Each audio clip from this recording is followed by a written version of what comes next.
Okay, another brief. Try to make this a quick episode. Getting back into working on this thing again. If you didn't watch my other videos, I was trying to get this thing at least running before the new year without the diff in at least. But I ended up getting COVID over the holidays. I think I might have said that in the last video. So I'm just getting to close to 100%. I've still got a little bit of issues with that, but I'm at least able to start wrenching again. But as I'm putting this thing back together, I figured I'd kind of do a couple little quick videos kind of showing, you know, how stuff's run. Kind of show some things, you know, now that it's at least, I don't want to say 100%, but at least everything works in the truck as it stands. And, you know, things that were getting clearanced and stuff like that along the way have at least kind of been hashed out.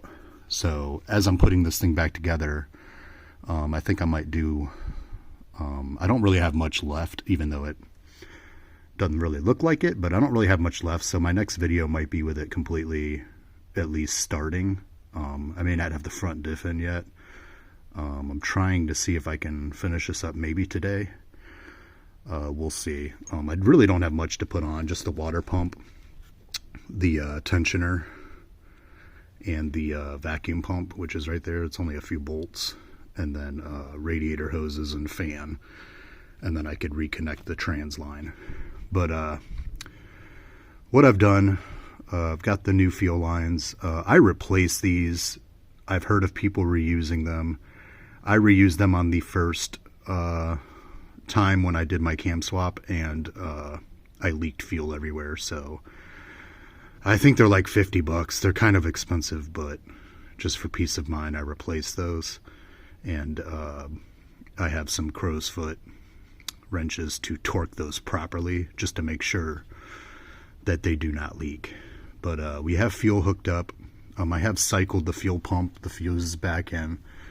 No leaks, at least cycling, but I'm going to double check and start it before I put the insulator back on. So I will be putting the intake manifold back on, starting it, pulling that back off, making sure no fuel leaks, and then putting the insulator back in. Just doing that for peace of mind. A couple things.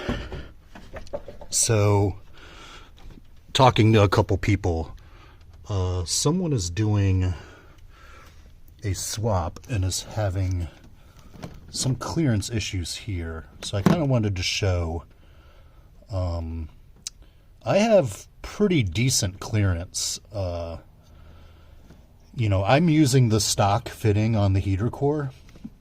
There's the stock one attached here. This is actually the stock line. So I have a stock fitting attached to a pipe here, and that fits even with the insulator that goes on the valve cover.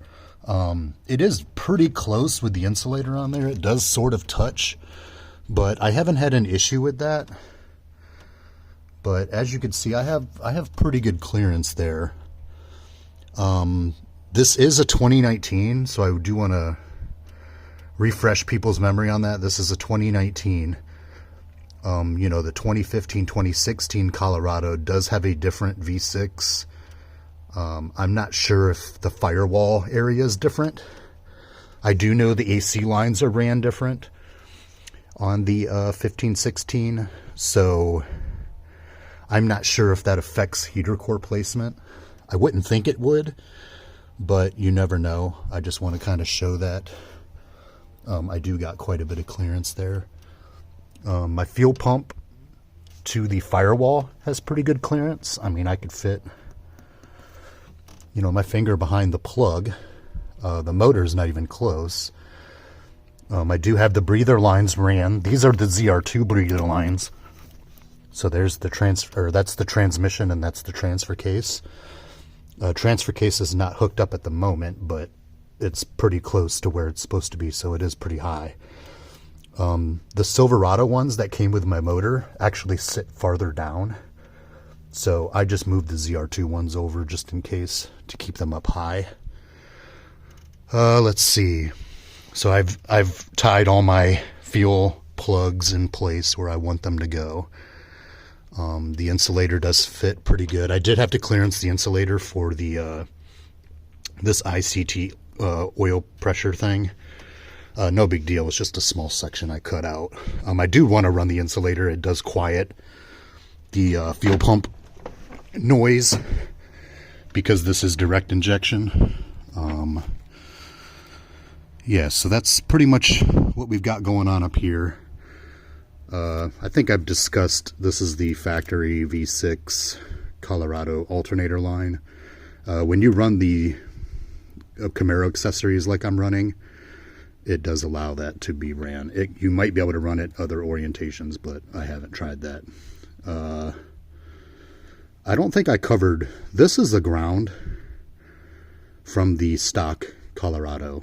That's the engine to chassis ground. That is the stock line. I just added a bolt and bolted it into the front of the engine block.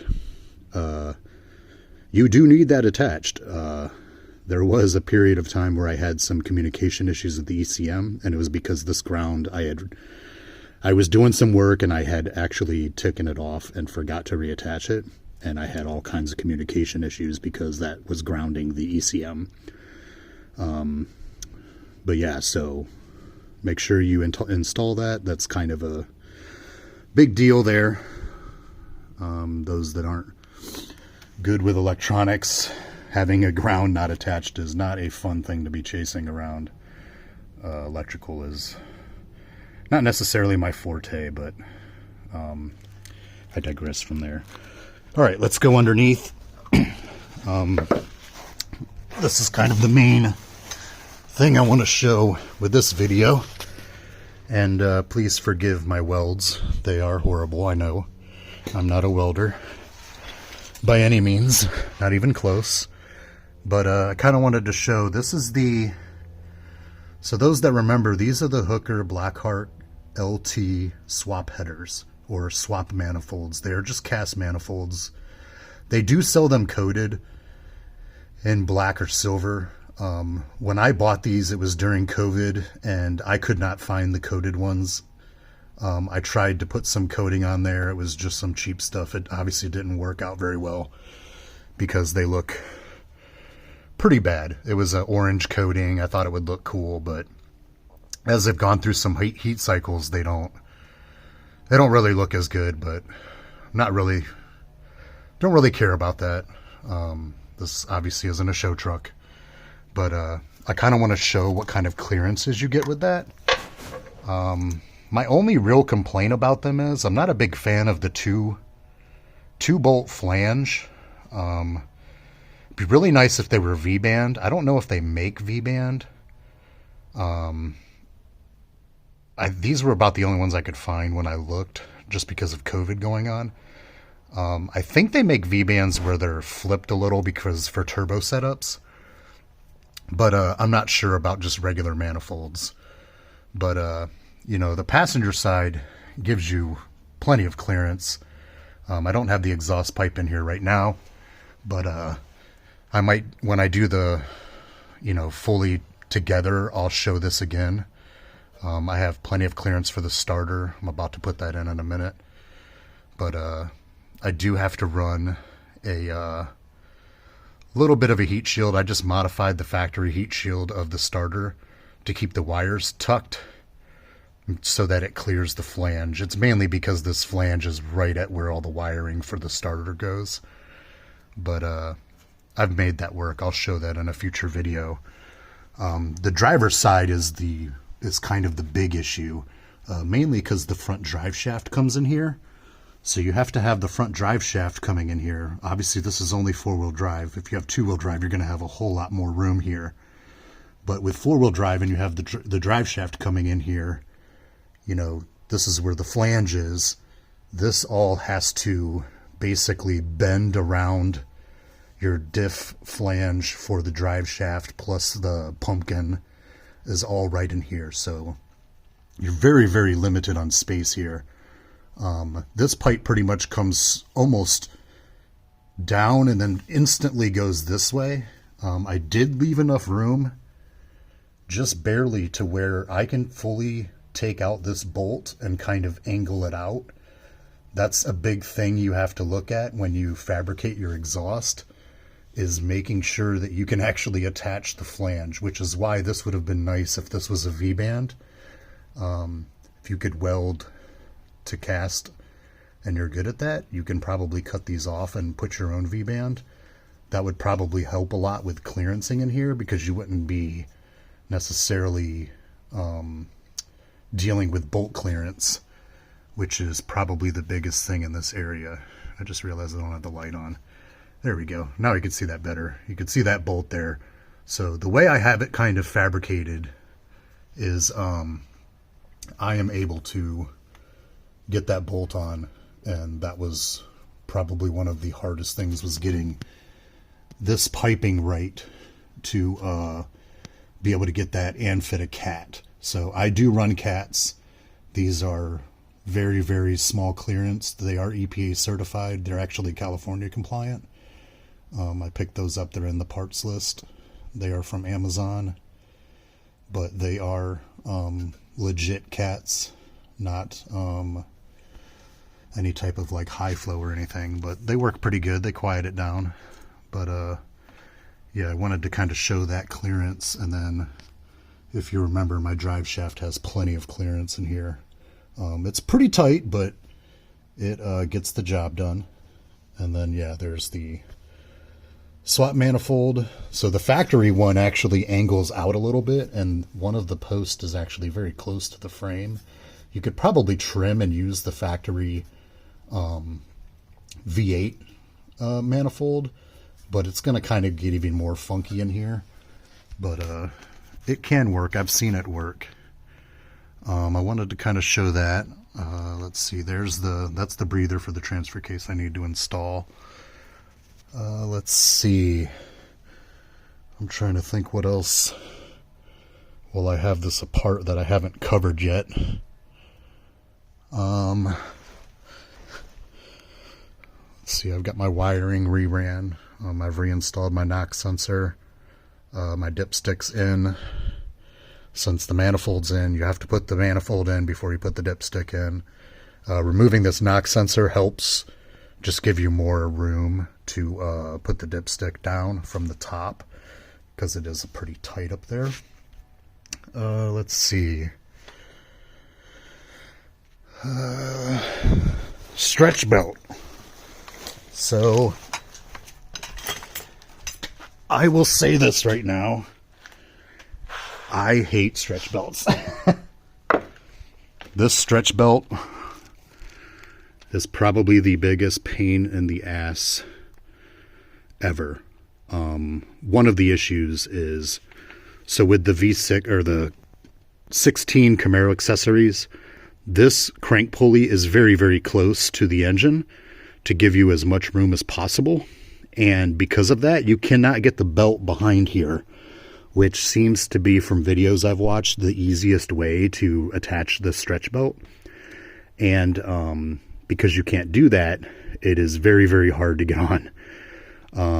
I had to use a special tool that actually clamps onto this side and basically muscle it for a very long time to get it on. But it does go on. It's a pain, but it is what it is. I hate that it's designed like this, but hopefully I don't have to take it on and off very often.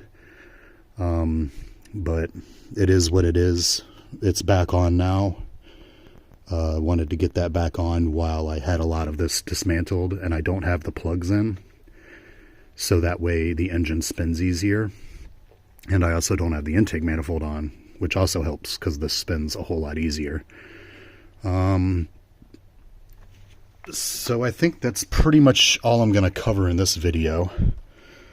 But yeah, I kind of wanted to show mainly the exhaust, how that's routed, especially around the driver's side, and kind of give you some visuals on that. But yeah, so that was that. And once again, forgive my welds. I know they are horrible, but they don't leak. They hold. And I'll run it. And then once I practice welding some more, if I get pretty good, maybe I'll do some nice headers or something. And then weld up my own kind of nice exhaust in the future. But this works for what it is. And I'm good with it.